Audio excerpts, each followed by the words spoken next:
we want to welcome to the pulpit our friend of this church, my friend, my wife's friend, and we love him very dearly. The school next door, Hebraic called him the grandfather. So it sounds like the Godfather. It sounds like a gangster thing, but he's not a gangster. Would you all put your hands together and welcome and give a big shout out for David? Come on, David. Good Godfather. That's right. Hallelujah! Praise the Lord. Please sit down. This is amazing. It's great to be with family. It took 2 years to get a hug from Pastor LaSalle. Thank God. We're moving on from Corona. I don't have to do the social distancing anymore. It is an amazing, amazing opportunity to be with you today. I'm on the last week of a 4-week book tour launch.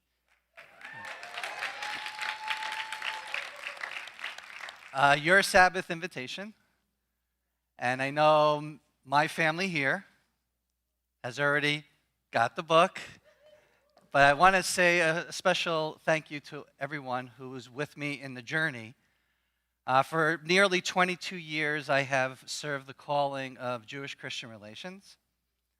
I did it for the government, for the Israeli government, then for Or Torah Stone, for the Orthodox movement itself, under the Center for Jewish-Christian Understanding and Cooperation. And some of you already know this, but I have moved on to a new calling called the Isaiah Projects.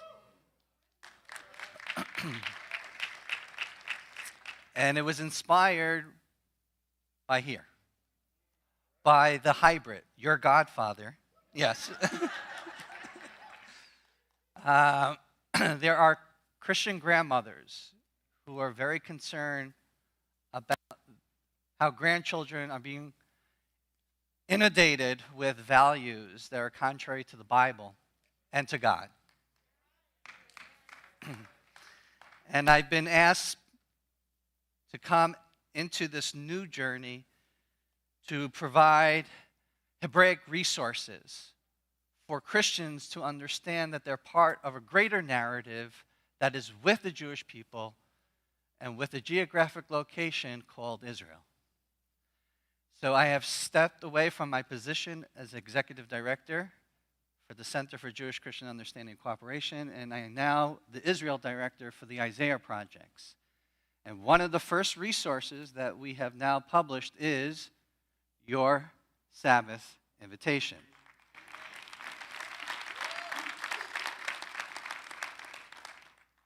It is inspired by the second to the last verse in the book of Isaiah, which says, from new moon to new moon, from Sabbath to Sabbath, all will worship the eternal.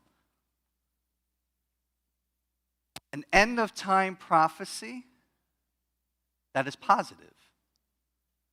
For 22 years, when I've been coming to the United States, I've often turned on Christian radio and look at Christian television to find what is it that people are speaking about.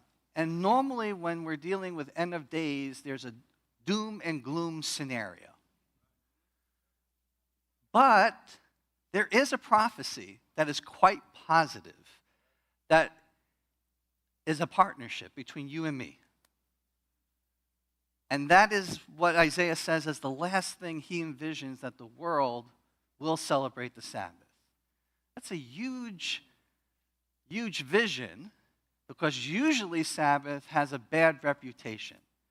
So as the public relations company for Sabbath, I've been hired to go ahead and give Sabbath a new positive image beyond what you think is legalism and a list of do's and don'ts, that you're burdened under the law. So today we're going to speak about this, but I want to give you a teaser, and I want to give a shout out to David Jaime.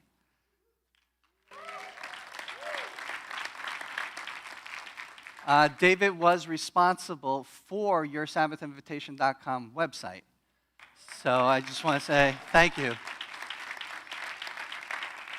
Also, all the families that you will see on the video when you visit yoursabbathinvitation.com were all New Life Christian families. So it's only right that as I come towards the tail end of why I'm here is to go beyond what I've done in the last 3 weeks.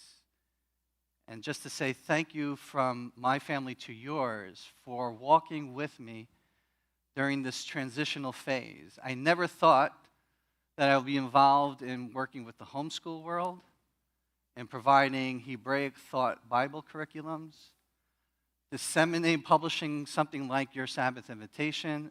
Originally, this book was supposed to be on the Holy Spirit, but maybe that's the next one after I finish the workbook. God had a different plan and a different direction. And I'm here today really as serving something that's never been done before, where there's a true partnership between Jews and Christians to care for the grandchildren generation. So I'm going to need your prayers, New Life Christian Center. I'm going to need a lot of prayers because all of this is new and I'm tired a little bit after traveling from city to city. So my family is missing me, I'm missing my family. So it's a time of rejuvenation, of complete rest. Looking forward that I actually spend Shabbat with my family.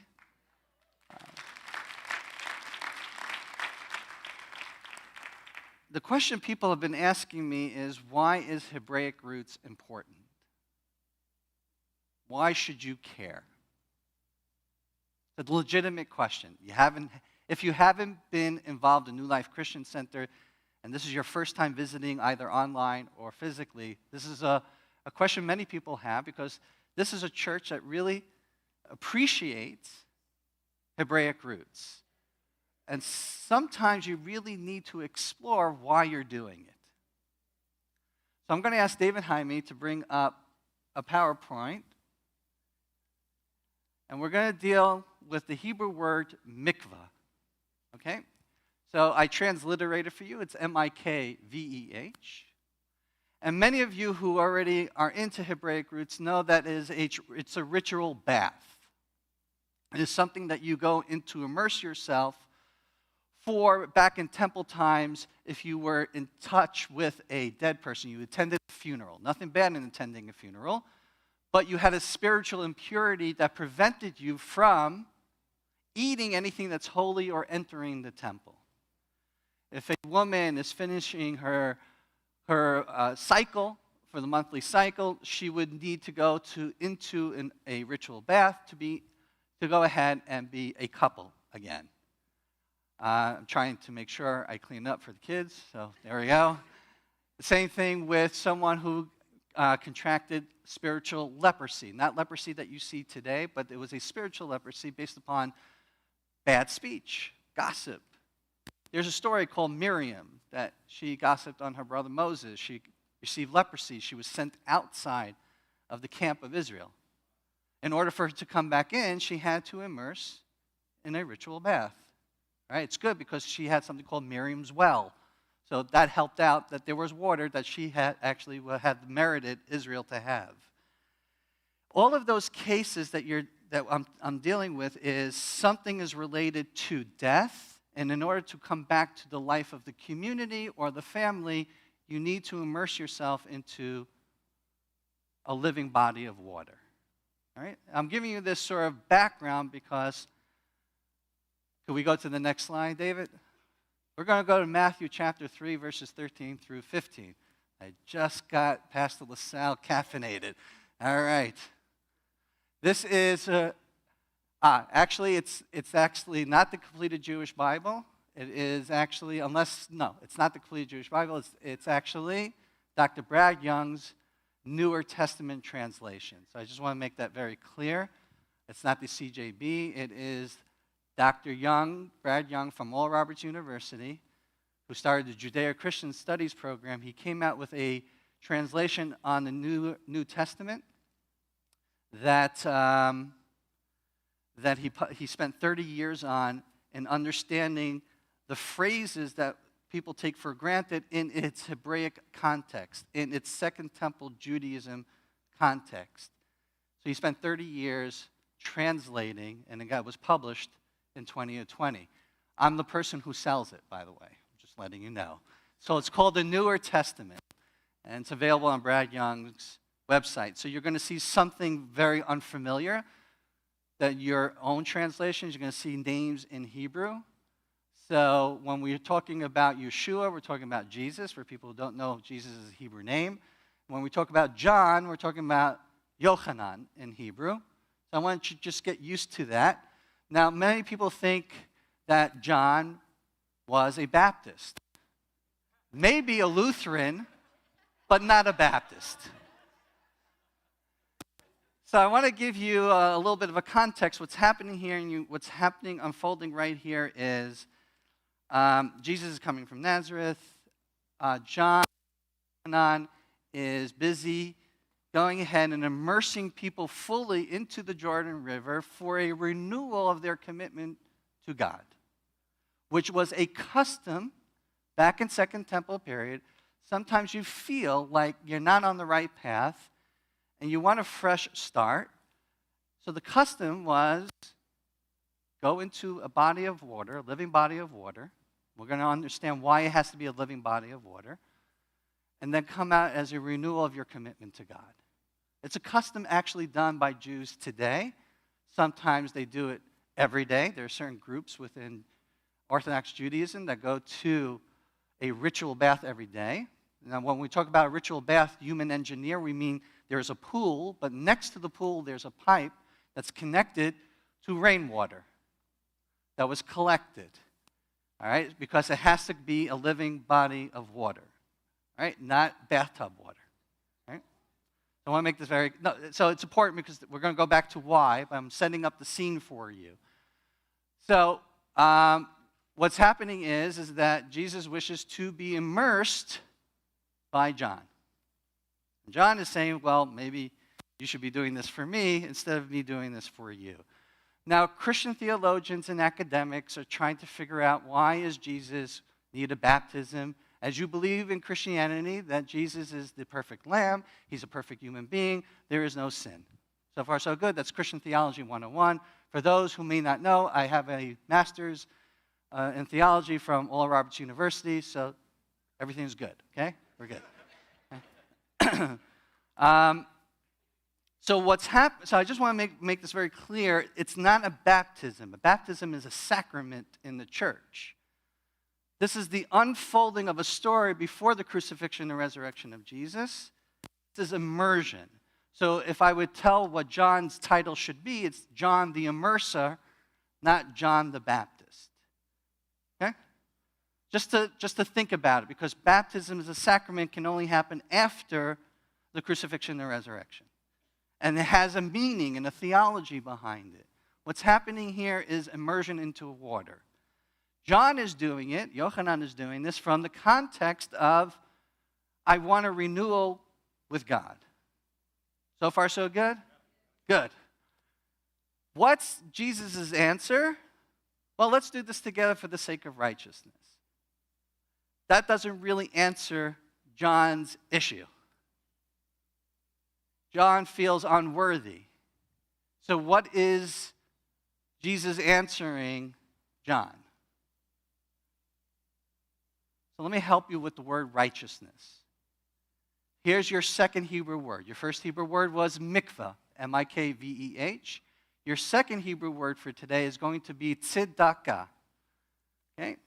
It means either charity or justice. I'll repeat it again, tzedakah. So if you know anything in Hebraic roots, a tzedakah box, people put coins into a charity box. Usually it's reference to charity. But let me give you an example. If I give $100 to Pastor LaSalle, and there's two reasons why I'm giving $100. Either I borrowed money from him, and now I'm paying it back. That's an act of tzedakah. That's an act of justice. Okay? If I'm giving $100 because Pastor Sal needs a meal, that is charity. Now remember, justice and charity are two polar opposites in any other language besides Hebrew. I'll do that again. Justice and charity are opposite concepts. Therefore, they have two terms. They have to have two terms to exist. But in Hebrew, you only need one word. The reason why is we own nothing. This is not my money.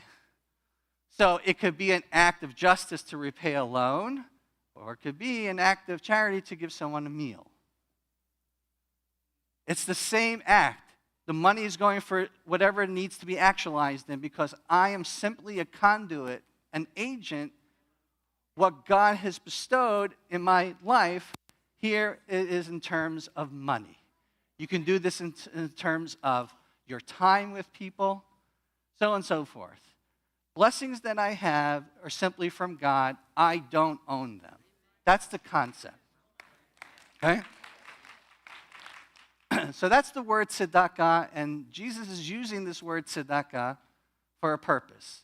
He's going to remind John the original intention of what immersion is all about. So remember, John is doing this out of a sense of renewal of a relationship with God.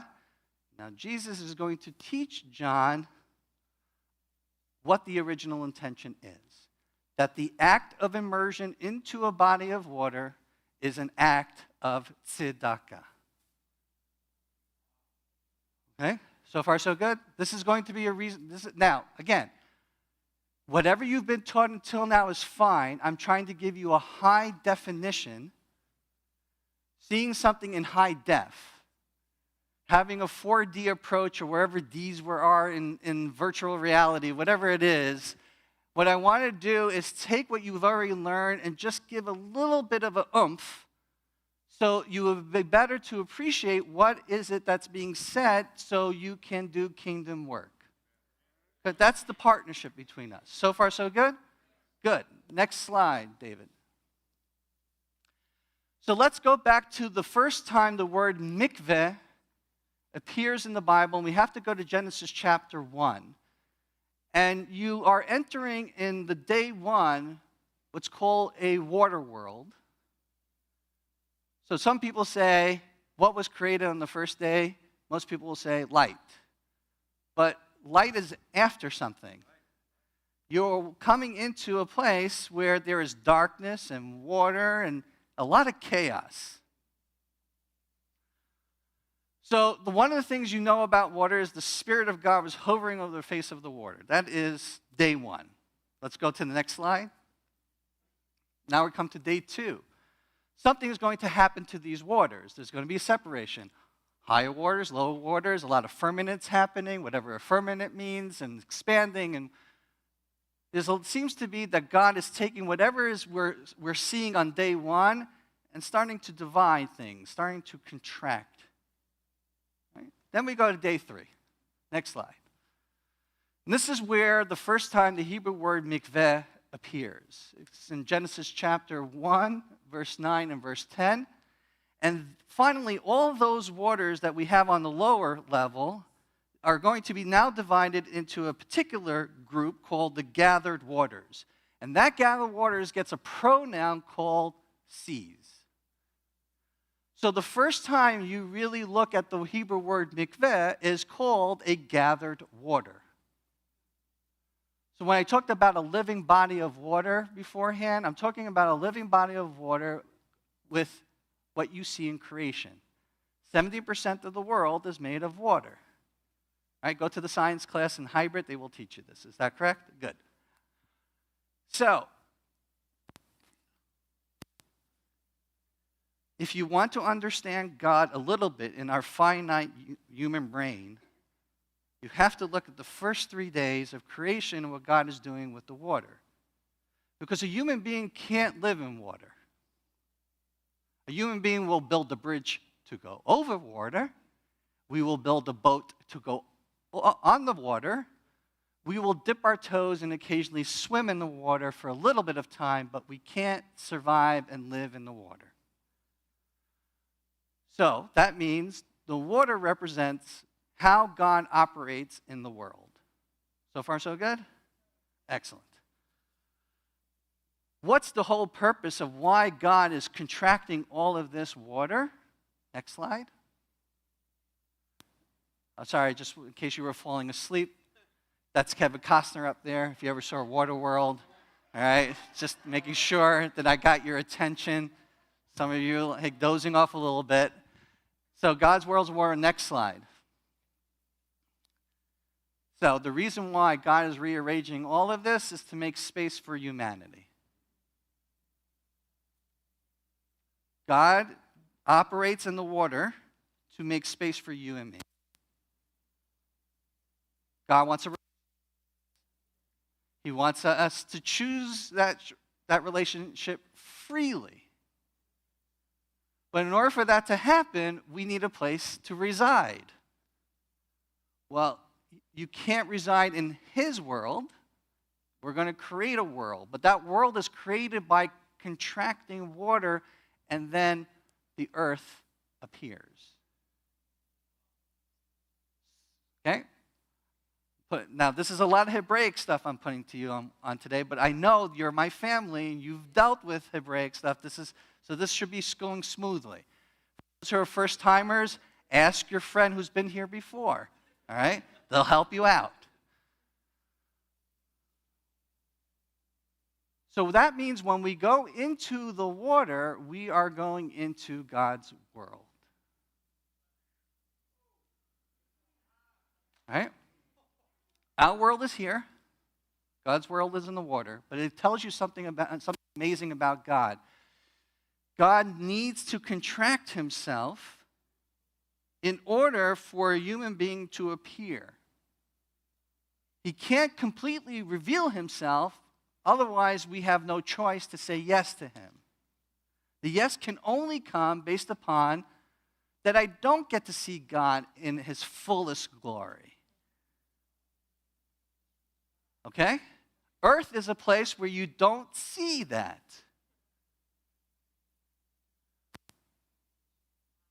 But this is all for the purposes of relationship. Next slide.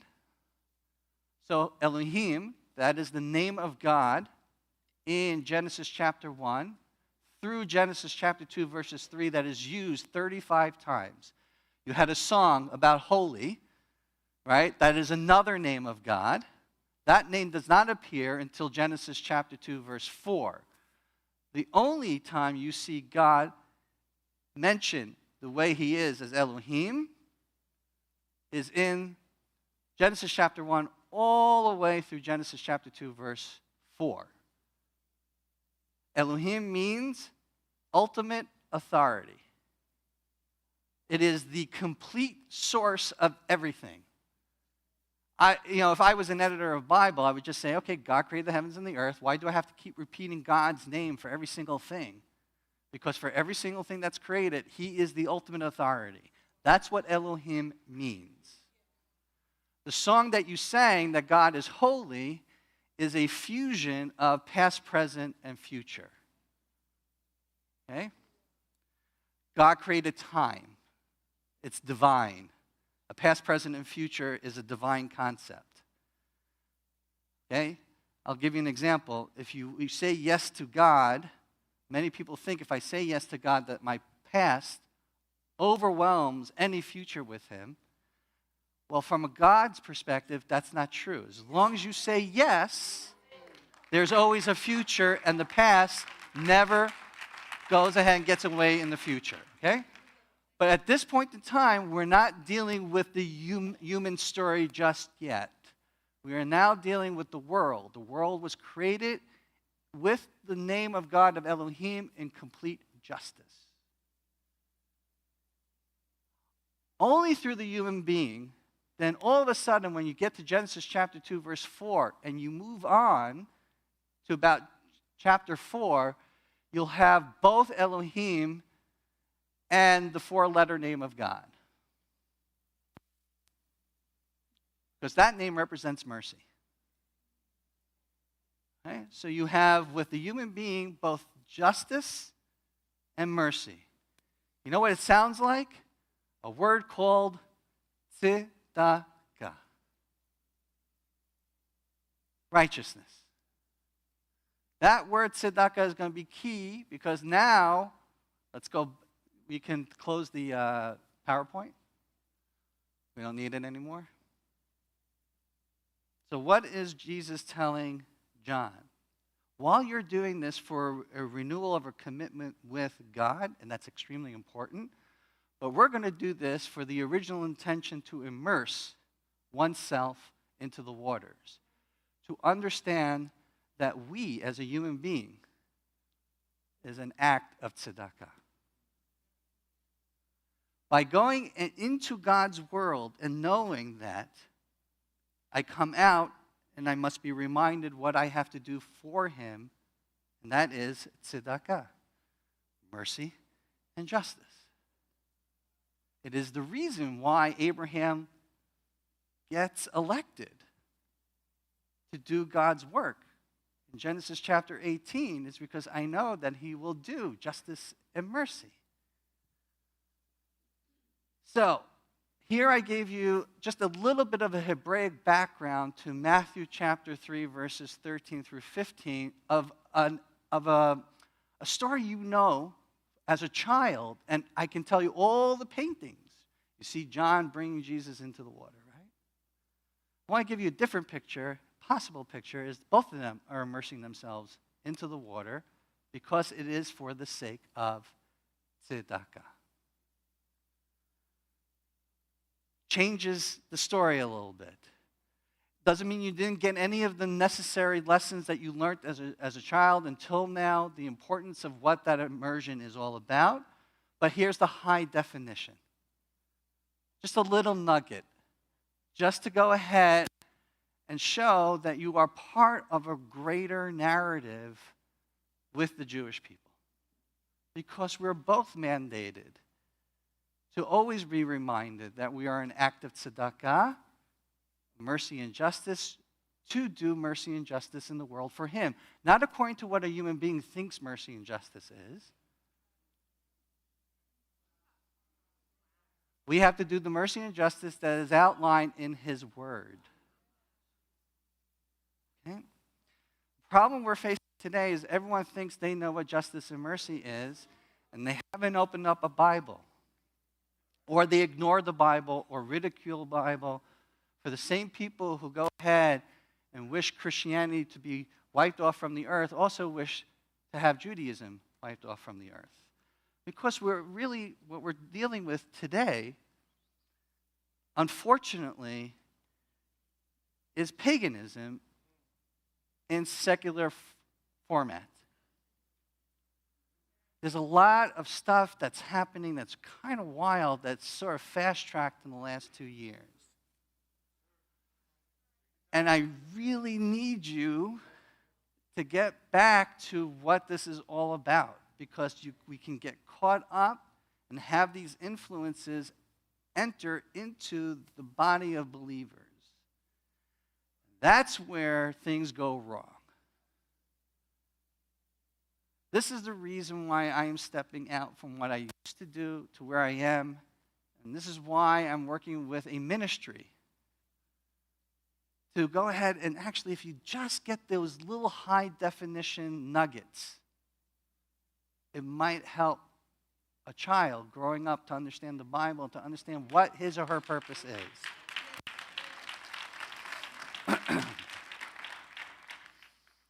Now that I shocked you and I talked about Matthew chapter 3, can I really share? Can I really share? I could? I can let go? I don't have to be afraid? Okay. Don't worry, pastors. Everything's good.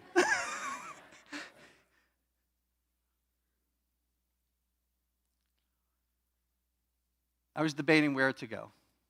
I appreciate your trust. I humbly accept it. I humbly accept that I'm on a pulpit on Sunday as an Orthodox Jew in front of you today.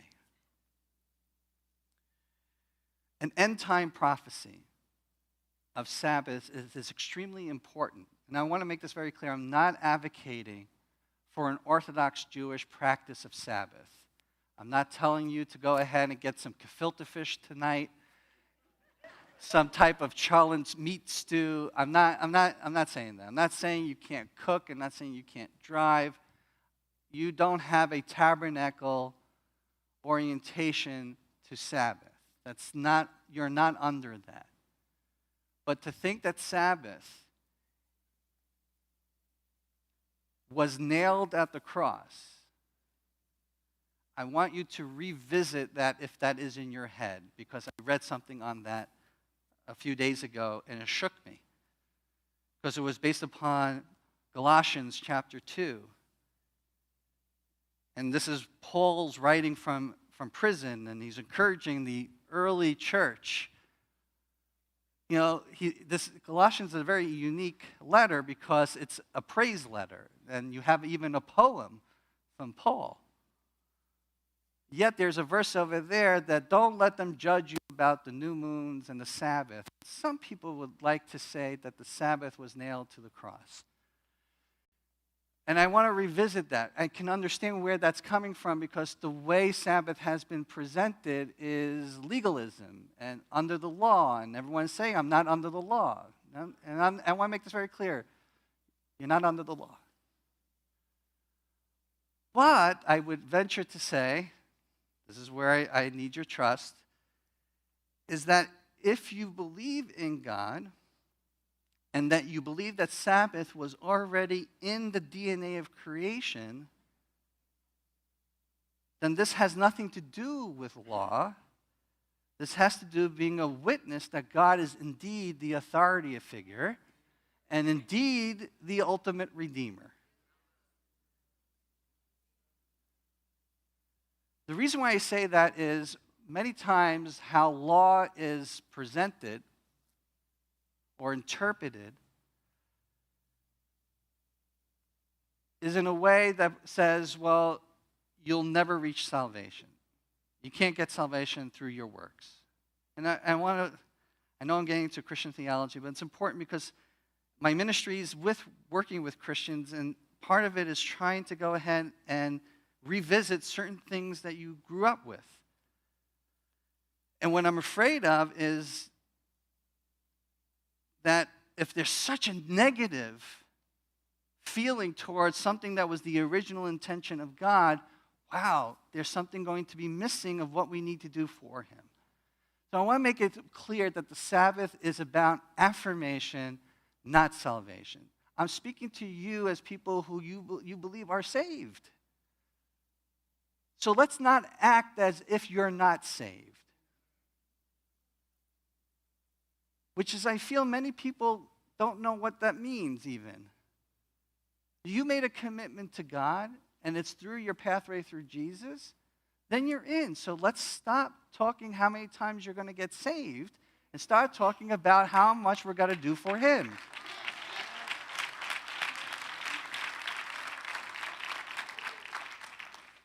Sabbath is going to help to do kingdom work. Genesis chapter 1 through 3 is about helping us to know that there is a creator and we are not it. You take it for granted that there are 7 days in a week. That is so God and not so paganism. Many civilizations wanted either more, 13 or 10 days in a week. Might be shocked. The Egyptian civilization had 13 days in their week. Okay? Stalin, to remove religious influences, wanted a 6-day week. After the French Revolution, they wanted a 13-day week to remove religious influences. The mere fact that today you have 7 days in a week is nothing less than a God Spirit moment happening in the world for that acceptance. But 7 days is literally a divine construct. Just like past, present, and future, 7 days is a divine construct. Because go through your Bible in Genesis 1, you will know that at the end of it, everything was completed. And if you didn't know that, go to Genesis chapter 2, verse 1, and it will repeat itself. Everything was completed. So what did God create on the seventh day? He created Shabbat. He created a day and infused it with blessing and sanctification. What does those words mean? Nice. Blessing, sometimes you think blessing is, I wanted to marry my wife. We're going to celebrate 24 years on April 1st. Thank you. So I go to my potential future in-laws, and they say, I want your blessing to marry Kalanit. I'm not talking about that. I'm not talking about that type of blessing. We know in Genesis 1 that blessing is related to procreation. Be fruitful and multiply. But we don't have a be fruitful and multiply in Genesis chapter 2, verse 3. It's just left alone as a word. So that means we know that the word bracha, the word for blessing, means more of. Because it's related to something to be more of. More of the fish, more of the birds in the sky, more of human beings. If I don't attach it to anything and the word is standing by itself and it's in relation to the Sabbath, you know who it's related to? God. God is amplifying himself more than any other day in the week. That means you is not unplugging, which is most people think Sabbath is. It's a vacation day. It's a me day. I go shopping. I go on the beach and I get a suntan. It's actually a massive amount of plugging in. And God is so graceful that he's allowing his presence to be amplified so it'll be easier to plug in.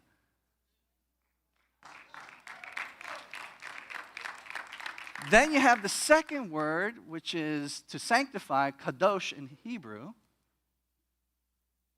I don't know what holy means. I know what transparency means. Holiness is transparency. And I'll give you an example, again, because I know there are kids in the audience. The same word for kadosh, those kuf dalet shin, those same 3 Hebrew letters is also for Times Square 1970s.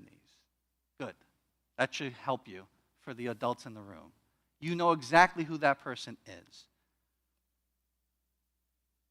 Same word, same letters, because of the transparency. You know that this person is for sale.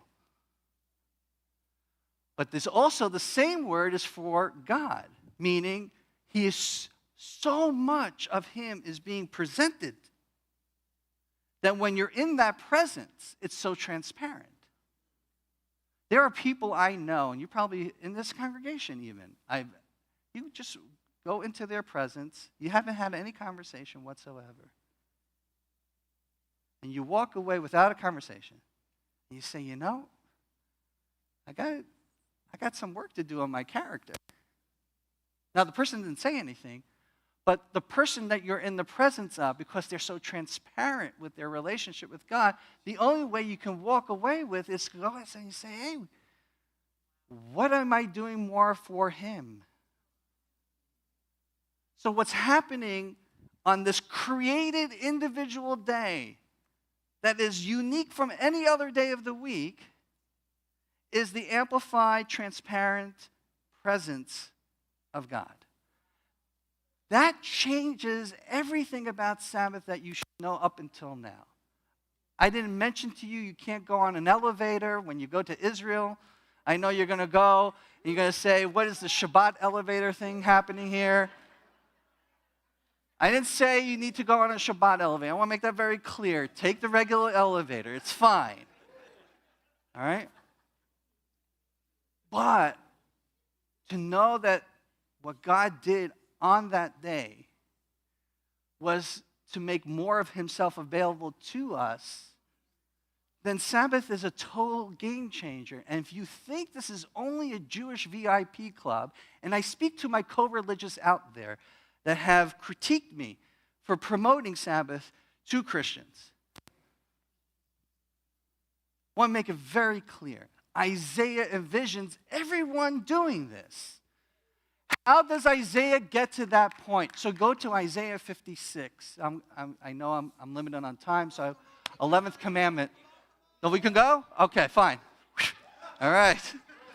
We'll be preaching till 5 p.m. today. There we go.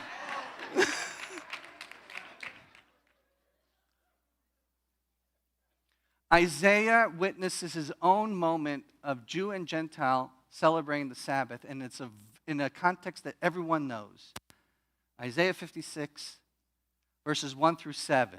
The most sermonized snippet of a verse is Isaiah 56, 7. My house will be called a house of prayer for all nations.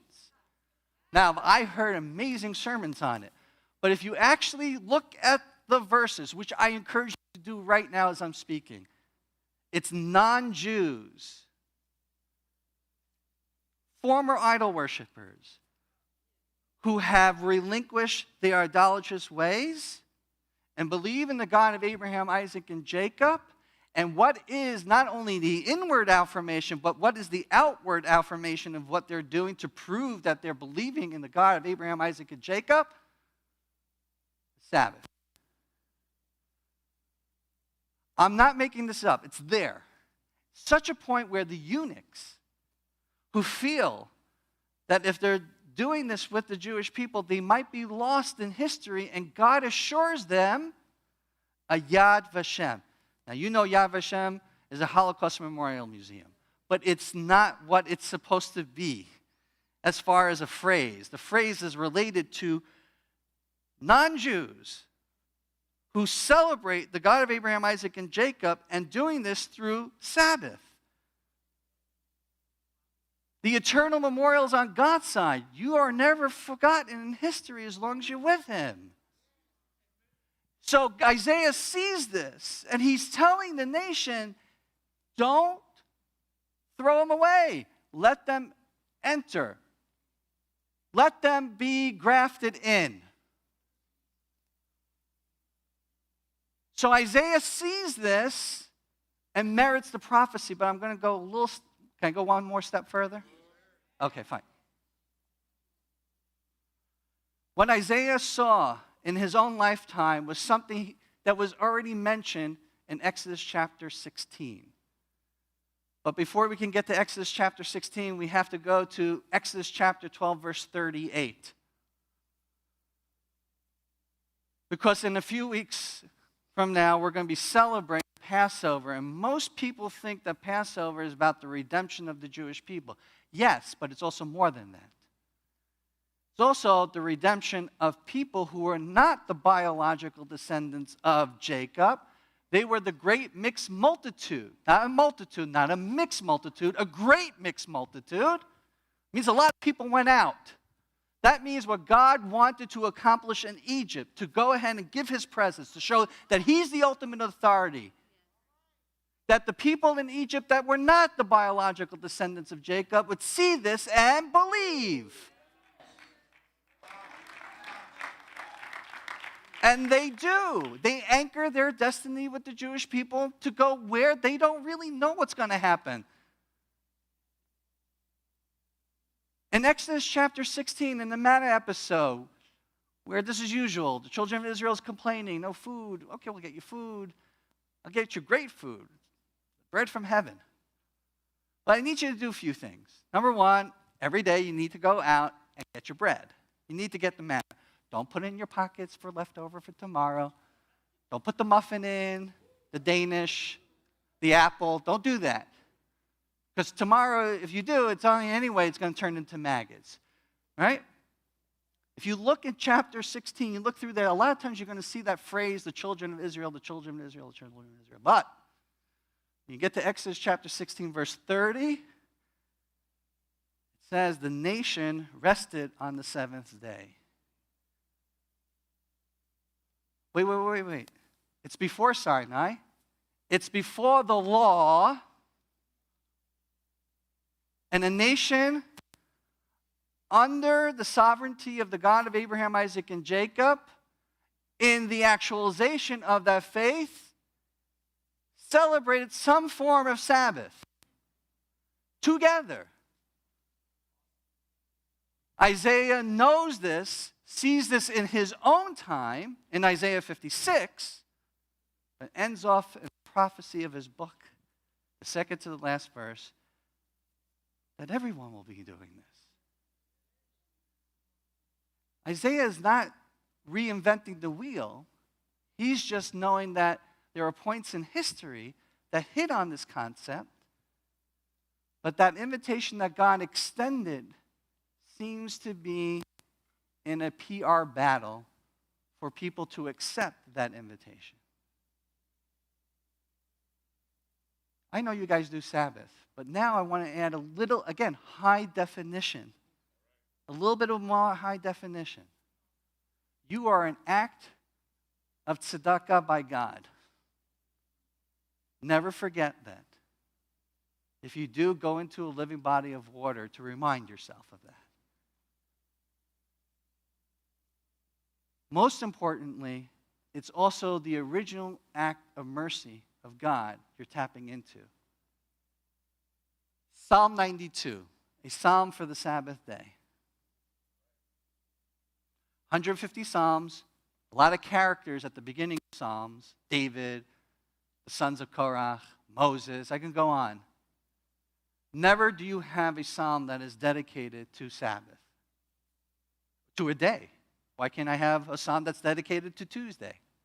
That would be nice. Why are we dedicating this to a day? Because the person who wrote this received God's mercy, and if he didn't, I wouldn't be standing in front of you today. The person who composed it was no other than Adam. Let that breathe in for a second. Yes, Adam wrote it. This is his confession. Now, obviously, people are going to tell me, well, the cedars of Lebanon and the harp and all that. Yes, David did add a little bit in. You can read the book as far as why that is. But the point is that the sin that happened in Eden happened on the sixth day. They were dead people walking. They woke up on the Sabbath, and they were alive. The original merciful act. Yes, death came into the world through them, 100%. But God didn't reboot the world. He didn't destroy it. We all come from that first human family. Because God did not do strict justice, but because he had mercy, we are here today. So again, let's just repeat, because a lot of things happen. The tzedakah, the merciful act with Adam, God creating a day. 7 days is a divine thing. Past, present, and future is a divine thing. What did God create? The day, but he infused it that something is very different than any other day. His amplified, transparent presence. You should review Genesis chapter 1 because you will see patterns that don't exist on the seventh day. That proves my point. You will never see it was evening, it was morning. And it was the seventh day. It doesn't say it. It won't say it was so. You won't say that God said or God did. That means the seventh day is quite unusual. The Sabbath is quite unusual. So I stand before you humbly today, and I thank you, Pastor, for allowing me to be here for the new chapter in life with you, because a lot of this has to deal with what you have an amazing hybrid community. These kids love God very much.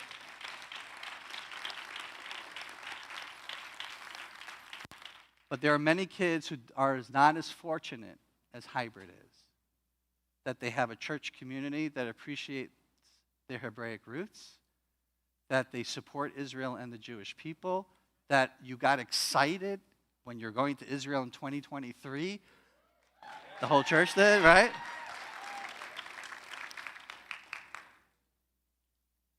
But the world out there, outside of here, is not what you experience in here. It's different.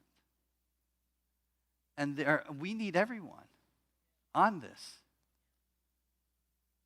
to be ambassadors, goodwill ambassadors for God in the context of what Sabbath can really bring to not only the family, individual self, but to the world. Because this is a thing that you can do now. You can be part of prophetic history now, not to schedule it later. Not to say, hey, that will be for some other generation to take care of. Because how can you ignore that you're no longer on life support? What gives us the right to ignore? My ancestor was taken off from life support and lived. Our ancestor was taken off. Now, thank God through history you were given something magnificent called the Word of God. And now we have instructions of what we can do.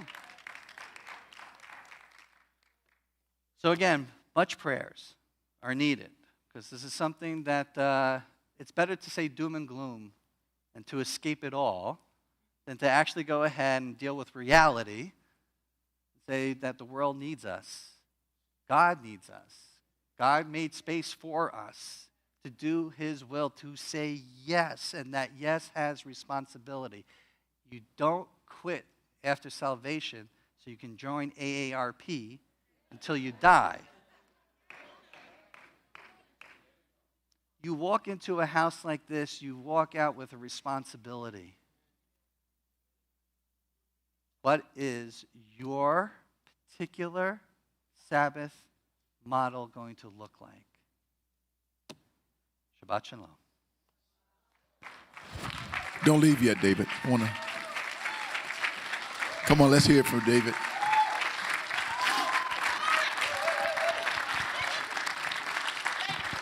As you're standing, David, you give me an answer for this, standing on one leg, because you know the time, okay. You said that Sabbath will help us to do kingdom work. Yeah.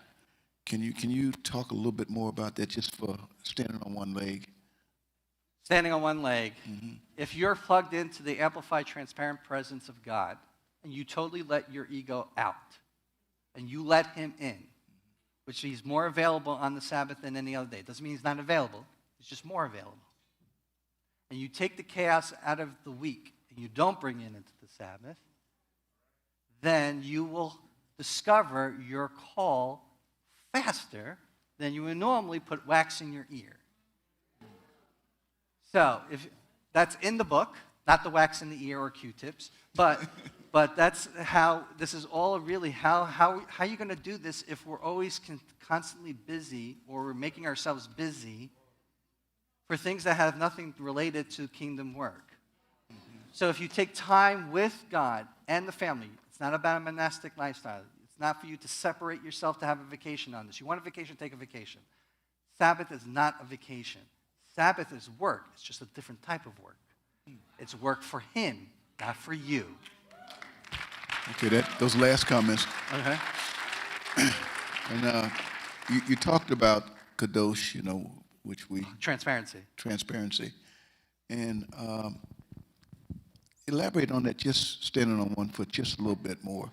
Because I was telling our congregation just the other day that, that I kind of sense that God is doing something with me, and you can understand this and go no warrior and all of that, with being a little more deep in worship, and a little more transparent.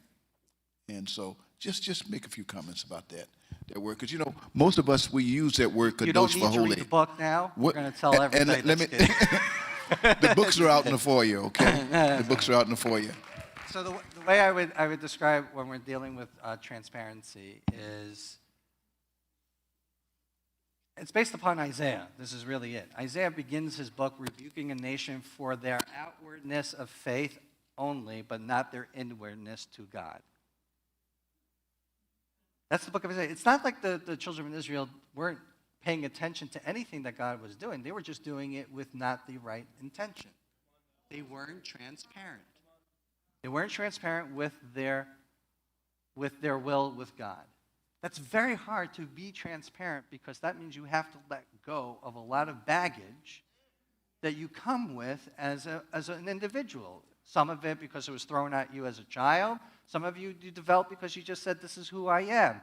God doesn't, again, yes, accept you as who you are, but that doesn't mean take away from what you have to do for him, and that requires character, reflection, and improvement. In Christianese terms, if you're supposed to die to yourself, then you can't be the former self, you have to be new self. So what does that mean? So if you have a clean slate, don't bring your old baggage in. But this is... I'm going to get in trouble. So I'm just saying that transparency requires a lot of introspection. The only way that happens is you're going to need a time period. Think of it as a tabernacle in time. To really focus of what is preventing me from moving on in a relationship with God that is in context with my family and my community. Yeah. Not separate from them. And that's what Sabbath does. Okay. Well, you can get the book in the foyer. Let's give him another big hand clap. Thank you so much, David.